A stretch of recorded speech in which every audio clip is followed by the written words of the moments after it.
are mad. And you know what? They've become parodies of themselves. I think the vast amount of people just look at them and go, what on earth is that? Have they had lobotomies? Like, what is wrong with these people? Are they mentally ill? They're the ones driving the mental health crisis with all of their nonsense. They need to get out into the real world. And hasn't it just been beautiful, Alex, watching the MSM meltdown as they realise that actually they've only been talking to themselves. They don't represent the wider public. And it's been fascinating to see the British media struggle to cope to, but we have to enjoy it. So what I want to do is take a look at some of the greatest moments from the past couple of days, and let's pass comment.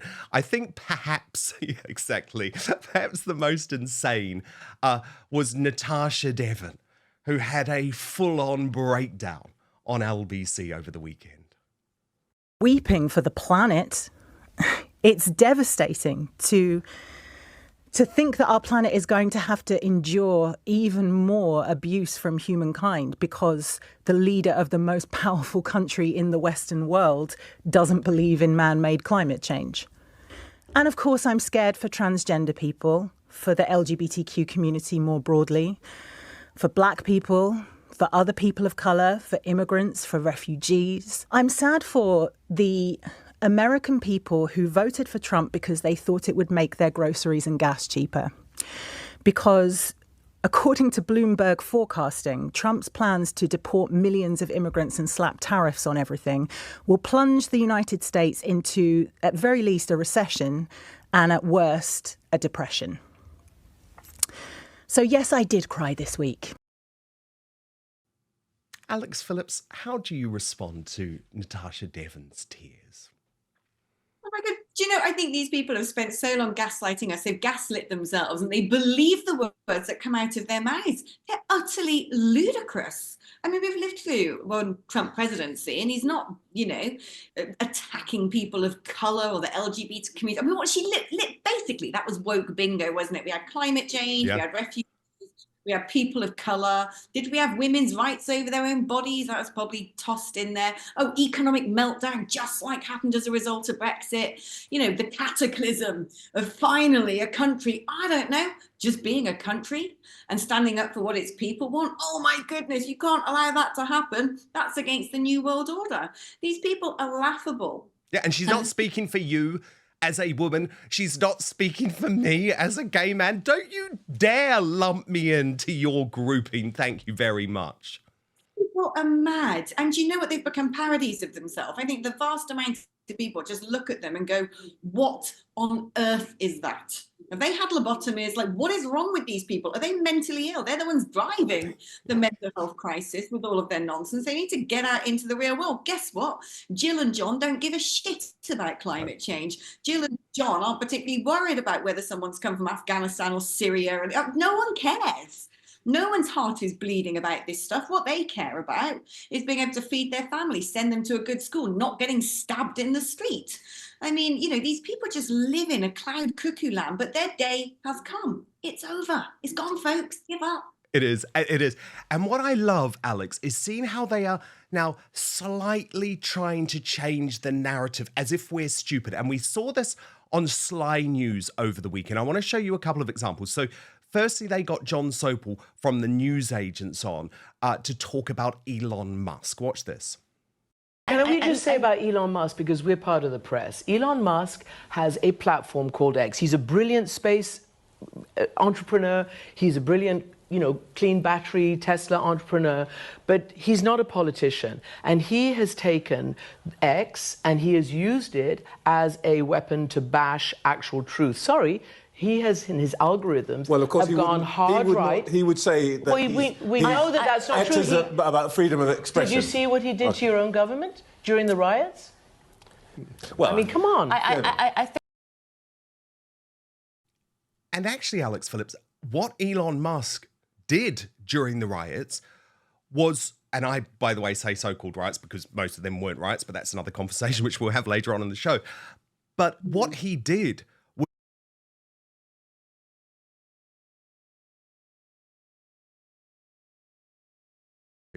that we received in this country. Yeah, I mean, it's incredible, isn't it, that they get to say the sky's going to fall down if you deign to leave the European Union, that Trump's going to, I don't know, lock children up in cages or whatever the mad thing, he's going to run Nazi trials. They get to say all of this absolute rubbish. They get to say nothing to see here and bury what Hunter Biden was up to, bury Joe Biden's corruption in getting his son all of these sort of, dodgy contracts. They get to bury all of this stuff. They get to pretend that Joe Biden can still function as a cognitive human being, and pretend. Then they get to just plant their person in without any open primaries. They're the ones who gaslight. They're the ones who lie.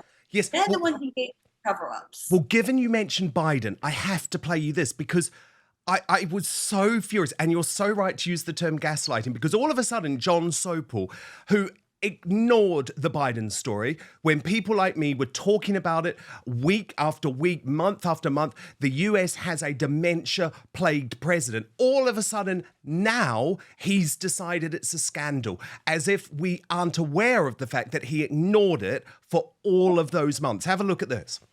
You all to that. Actually, the big question that's lurking here, if this person is as rebarbative and horrid and ghastly as everybody seems to be saying, how is it possible that the Democrats lost? And that's the thing. Okay, so maybe it was because not in spite of, but because of those things. I mean, I think that actually the prosecutions, it made him seem more of a victim. It made it seem like more of the political establishment was against him. There is the mother of all post-mortems taking place in Washington right now about why Kamala Harris lost, and a lot of finger pointing at Joe Biden. I believe it's going to become one of the great political scandals of our time about how the White House covered up the true physical and mental condition of Joe Biden for the 2 years before we saw him get on the debate stage at the CNN debate. This is an interesting point, because I was very struck that not many people seem to be asking Kamala Harris, when did you know? Well, the Wall Street Journal wrote a report saying there are really growing doubts about his mental agility and all the rest of it about 6-9 months ago, well before Joe Biden, and it was dumped on from a great height from some journalists and from White House staff, and it looks like it was real. I mean, I remember seeing Biden in 2021 at the G7 summit and thinking, he doesn't look great. And this is the man, Alex, who on the day before the election was talking about the huge enthusiasm that was about to sweep America for Kamala Harris. I mean, surely we've just got to stop listening to idiots like John Sopel. I mean, he says it. I remember seeing Joe Biden in 2021 thinking he doesn't look great. We had seen him repeatedly walk in the wrong direction, not finding the door, falling downstairs, stumbling over his words. I mean, when Rishi Sunak became Prime Minister, what did he call him? Rashid Sinatra? Yes, that's right. Weird. I don't know what it was. I called him some mad name and said he was the first Muslim Prime Minister of the UK. That was Rishi Sunak. That was like, the last Prime Minister. He's been demented, visibly so. It's a bit like pointing to your mad great uncle in the pub who's just done a piss in the corner, but couldn't find the toilet, going, nothing to see here, he's fine. Oh, yeah, no. He could tightrope walk right now. We could all see that Joe Biden had lost it. Totally lost it. And the fact that him as a journalist, he used to be America's Washington, the BBC's Washington correspondent. He covered the first Trump administration. And we know that he's as biased as they come. And actually, we know the BBC is, because Stephen Edgington from GB News has uncovered these brilliant leaks from the British Batching Corporation after Trump's win, actually comparing them to the Nazis. And a BBC source said quite rightly, this is more evidence of BBC staff's deranged view of Trump as a Nazi. And it's correct, isn't it, Alex? The BBC has not once during this campaign been able to accurately reflect the true picture of how Americans feel, because they were so desperate to talk up Kamala Harris as some sort of second coming. What I think is more alarming, is there's definitely a lot of corruption and cover-up in mainstream media, with the legacy media, let's say. I don't want to call them mainstream. I think that's kind of giving them a glorified platform they don't deserve. I don't think anyone cares about them anymore. But what I think is more disturbing than the cover-ups and the editorializing of the legacy media is the fact that they believe it. That mad. that these people have managed to get jobs in senior positions, in communications positions, okay? So journalists are the gap that bridges information out there and what the public hears and understands, and that filter, that interpretation.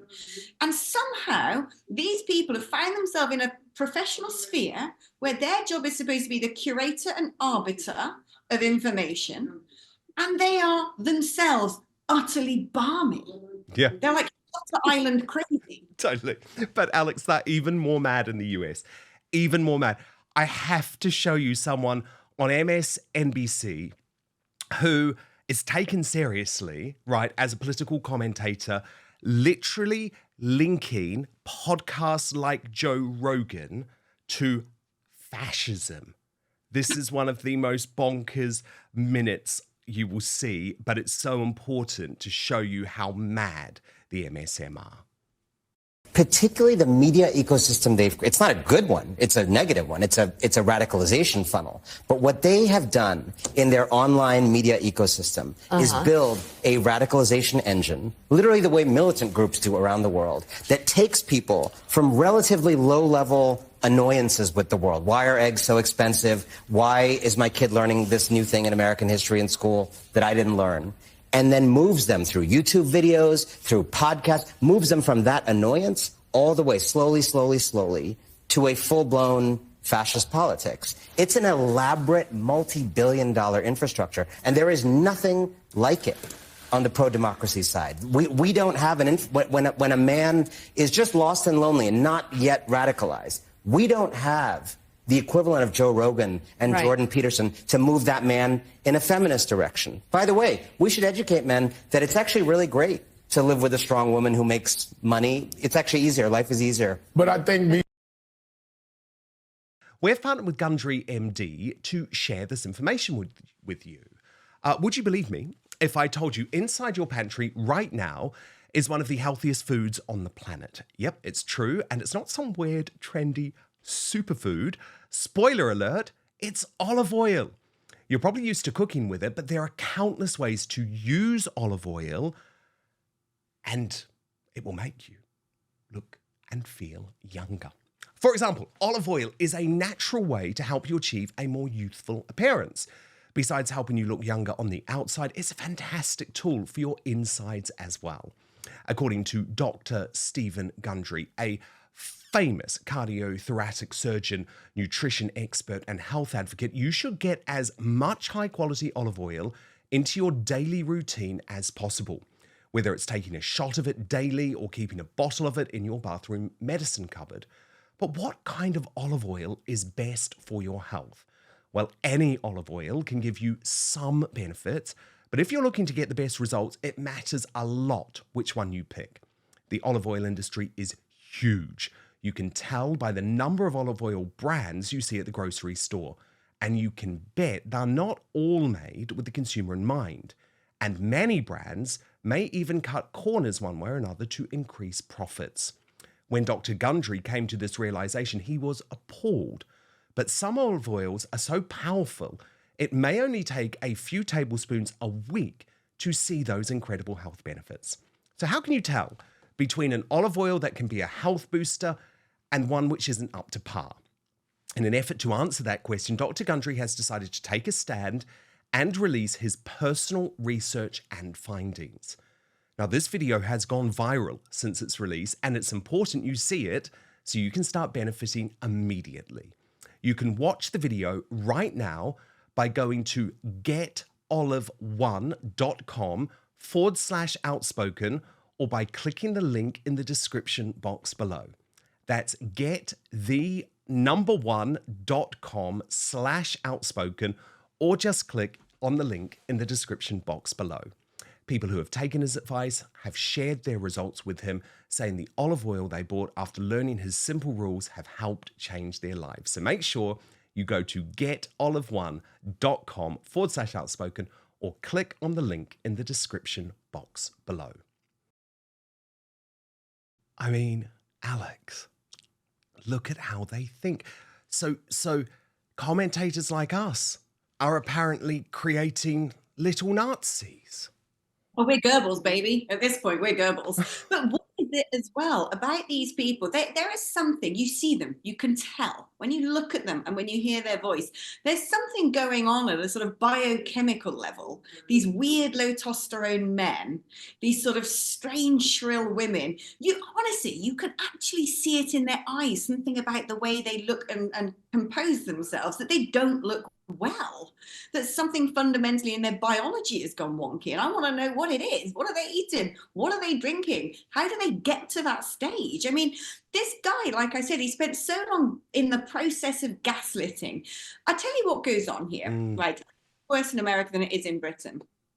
If you work on a farm, or, you know, if you pull pints in the pub or something like that, or drive a lorry, then you get to say and think what you want, and you live in a society where you have reality around you. Okay, you see poverty, you see deprivation, you see high inward migration, you can't pay your bills. You know, reality is very much on your back.